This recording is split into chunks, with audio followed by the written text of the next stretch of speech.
Hi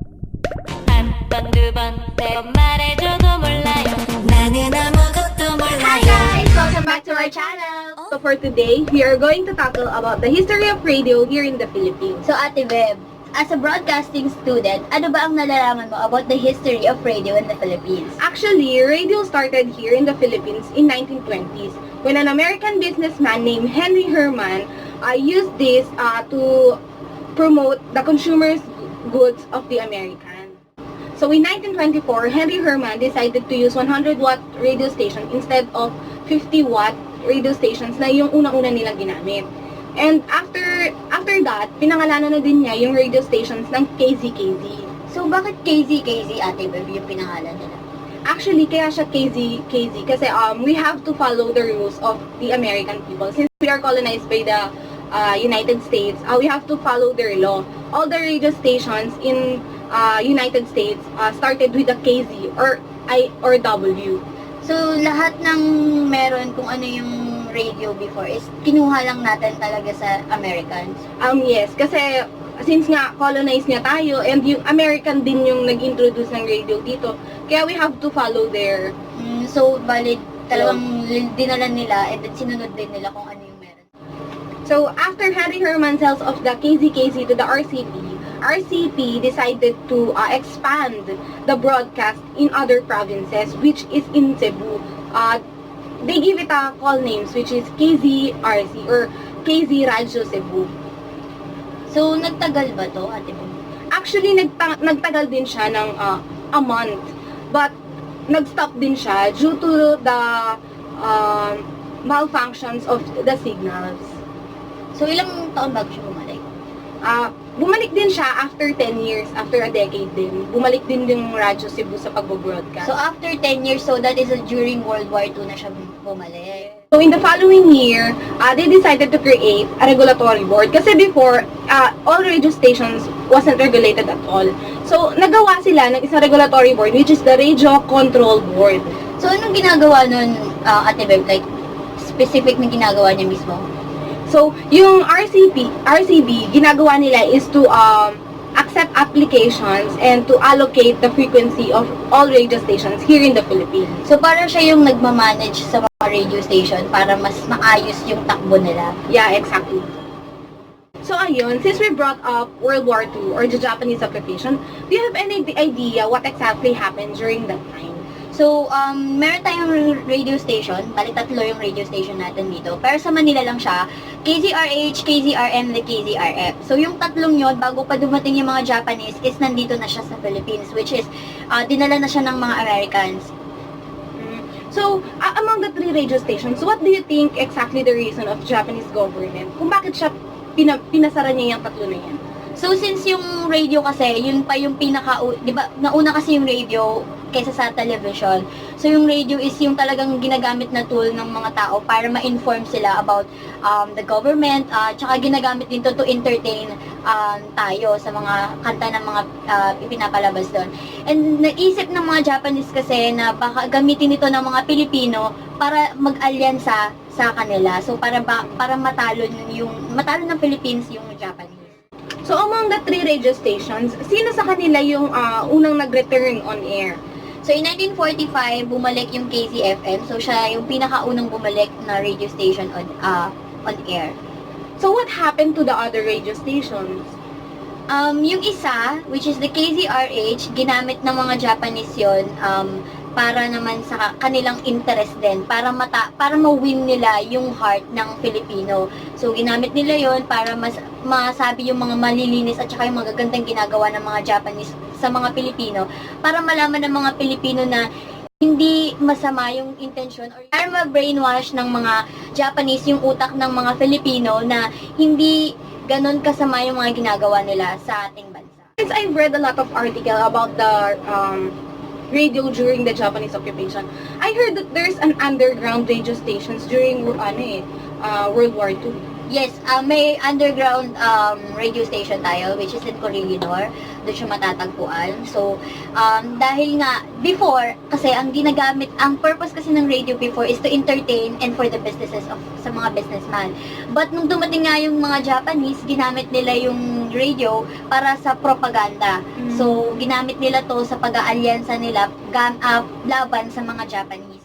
Bakit instead of creating a radio stations na nasa mga iisang lugar lang, bakit naisip nila sa underground pa?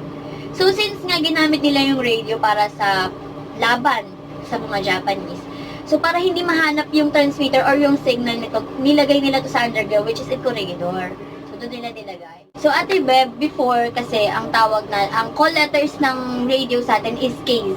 So, ngayon, naging letter din na siya. Paano napunta naman sa ganong sitwasyon yung radio natin or yung call letters ng radio natin? So actually kasi after the war ng Japanese occupation, nagpunta si Coco Trinidad or the father of broadcasting sa Atlantic sa US para mag-propose ng bagong call letters, which is ang unang-una niya talagang pinopose is the RP or the Republic of the Philippines.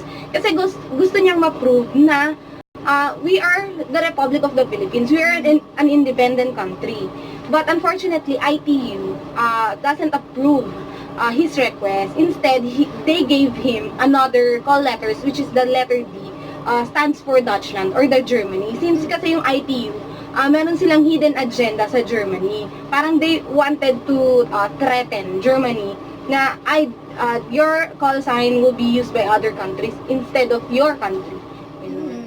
So ito na nga yung pinaka-highlight ng discussion namin for today, which is the radio in the Philippines during martial law and people power revolution. So Ate Beb, ano ba yung nakalap mo information about radio during that time? Actually, this is a very sensitive topic since hindi naman tayo nakaabot dun sa time ng martial law. But as a broadcasting students, napag-aralan din naman natin kung bakit talaga or kung what happened during martial law sa mga radyo or other media outlets here in the Philippines.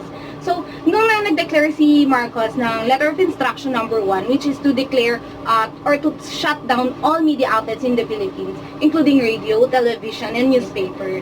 At sa radio, nagpasara siya ng almost 292 radio stations. So, banggit mo na nga sa atin kanina na pinastop nga ni Marcos yung iilan na radio station and mga media dito sa Philippines. So, sa tingin mo, ano ba yung purpose niya? Bakit niya ginawa yun? Bakit niya pinastop? Actually, kaya niya pinastop yung mga media outlets is because ayaw niya na may masabi yung media na mali sa kanya, sa gobyerno niya. Parang gano'n. Gusto niya na magkaroon ng magandang image yung martial law sa mga tao.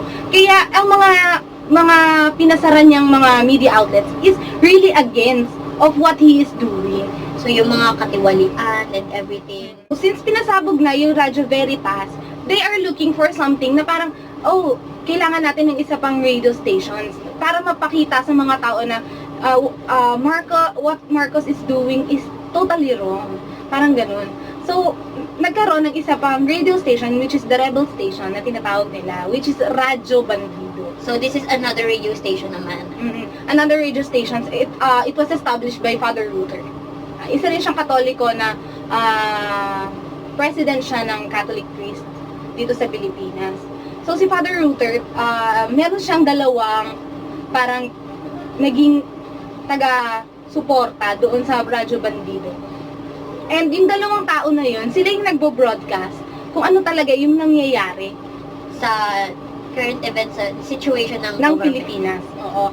Kasi, syempre, the government, gusto nilang ipaalam lang ang gustong ipaalam ni Marcos sa gobyerno is maganda yung hangarin ko, ito yung intention ko, kaya kailangan suportahan niyo ko kasi ako yung presidente ninyo. At saka yung magagandang talagang ginagawa.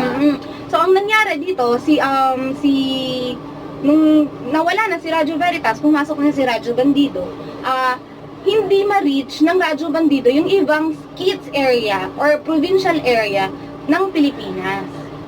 Kasi maliit lang yung transmitter nila eh. So, Signal. pang Southern Luzon, hindi na niya ma-reach yung mga ganung lugar. So, there is a lady in white or a nun na talagang tumulong sa kanila na parang kapag inopen niya yung signal niya is ma-open lahat ng church-operated radio stations dito sa Pilipinas.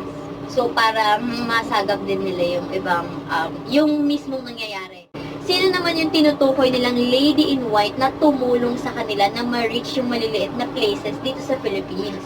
Yung tumulong sa kanila na tinawag nilang a lady in white is si Sister Sarah Manapol. Na according to her, kapag binuksan niya, yung single sideband niya is marireach yung mga karatig na lugar sa atin, yung kahit malalayo pa, as long as it was a Catholic operated church, or I mean, a Catholic operated radio station. So, ayun na nga. Tapos na tayo sa martial law. So, papasok na natin ngayon yung future. So, sa tingin mo, ikaw, Bea, sa future ng radio, ano yung mga mangyayari pa?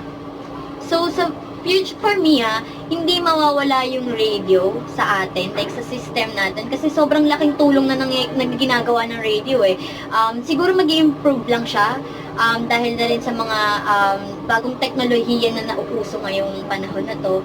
And then, kasi nagiging source din natin siya ng entertainment eh, yung radyo. So, hindi talaga siya mawawala. Siguro madaming may mapupunta din sa mga social media, like yung iba, yung mga radio station, meron silang mga page sa Facebook, sa mga Instagram, and then Twitter.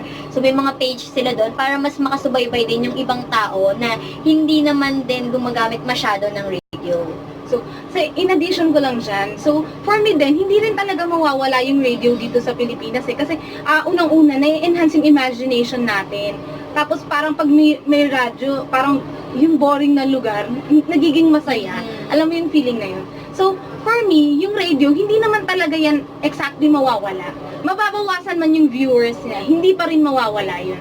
Kasi magkakaroon pa rin naman tayo ng iba-ibang technology pa rin na pumapasok eh. Mas mag-a-upgrade nga sila eh, instead of dying the society. At saka madami ding maiisip yung mga tao sa radio kung ano yung pwede nilang ipauso or i-share sa kanilang mga listeners para mas dumami pa or manghikayat sila ng mas makikinig sa kanila.